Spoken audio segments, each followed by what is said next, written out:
അധ്യായം 20. അബ്രാഹം അവിടെ നിന്ന് നെഗബ് പ്രദേശത്തേക്ക് തിരിച്ചു. കാദേശിനും ഷൂറിനും ഇടയ്ക്ക് അവൻ വാസമുറപ്പിച്ചു.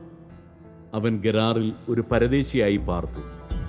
തൻ്റെ ഭാര്യ സാറായെക്കുറിച്ച് അവളെൻ്റെ സഹോദരിയാണ് എന്നത്രേ അവൻ പറഞ്ഞിരുന്നത്.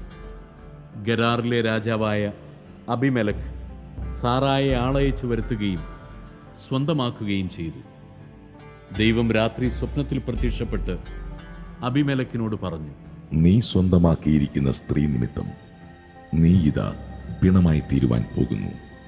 കാരണം അവൾ ഒരുവന്റെ ഭാര്യയാണ്. അബിമെലക്ക് അവളെ സമീപിച്ചിട്ടില്ലായിരുന്നു. അവൻ ചോദിച്ചു, കർത്താവേ, നിരപരാധനെ അങ്ങ് വധിക്കുമോ? അവൾ എൻ്റെ സഹോദരിയാണ് എന്ന് അവൻ തന്നെയല്ലേ എന്നോട് പറഞ്ഞത്? അവൻ എൻ്റെ സഹോദരനാണ് എന്ന് അവളും പറഞ്ഞു. നിർമ്മല ഹൃദയത്തോടും കറയറ്റ കൈകളോടും കൂടെയാണ് ഞാനിത് ചെയ്തത്. അപ്പോൾ ദൈവം സ്വപ്നത്തിൽ അവനോട് പറഞ്ഞു, നിർമ്മല ഹൃദയത്തോടെയാണ് നീ ഇത് ചെയ്തത് എന്ന് എനിക്കറിയാം. എനിക്കെതിരായി പാപം ചെയ്യുന്നതിൽ നിന്ന് ഞാനാണ് നിന്നെ തടഞ്ഞത്. അതുകൊണ്ടാണ് അവളെ തൊടാൻ നിന്നെ ഞാൻ അനുവദിക്കാതിരുന്നത്. അവന്റെ ഭാര്യയെ തിരിച്ചേൽപ്പിക്കുക. അവൻ പ്രവാചകനാണ്. അവൻ നിനക്ക് വേണ്ടി പ്രാർത്ഥിക്കും.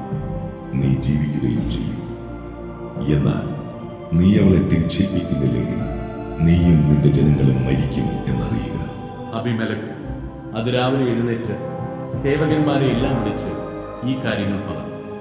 അവർ വളരെ ഭയപ്പെട്ടു. അനന്തരം അബിമെലക്ക് അബ്രാഹത്തെ വിളിച്ചു പറഞ്ഞു, എന്താണ് നീ ഞങ്ങളോട് ഈ ചെയ്തത്? നിനക്കെതിരായി ഞാൻ എന്ത് തെറ്റ് ചെയ്തിട്ടാണ് എൻ്റെയും എൻ്റെ രാജ്യത്തിൻ്റെയും മേൽ ഇത്ര വലിയ തിന്മ വരുത്തി വെച്ചത്? ചെയ്യരുതാത്ത കാര്യങ്ങളാണ് നീ എന്നോട് ചെയ്തത്. അബിമെലക്ക് അബ്രാഹത്തോട് ചോദിച്ചു, ഇത് ചെയ്യാൻ നിന്നെ പ്രേരിപ്പിച്ചത് എന്താണ്? അബ്രാഹം മറുപടി പറഞ്ഞു, ഇത് ദൈവഭയം തീരെയില്ലാത്ത നാടാണെന്നും എൻ്റെ ഭാര്യയെ പ്രതി അവർ എന്നെ കൊന്നുകളയുമെന്നും ഞാൻ വിചാരിച്ചു.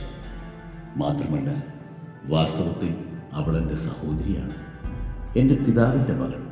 പക്ഷേ എൻ്റെ മാതാവിൻ്റെ മകളല്ല. അവൾ എനിക്ക് ഭാര്യയാവുകയും ചെയ്തു.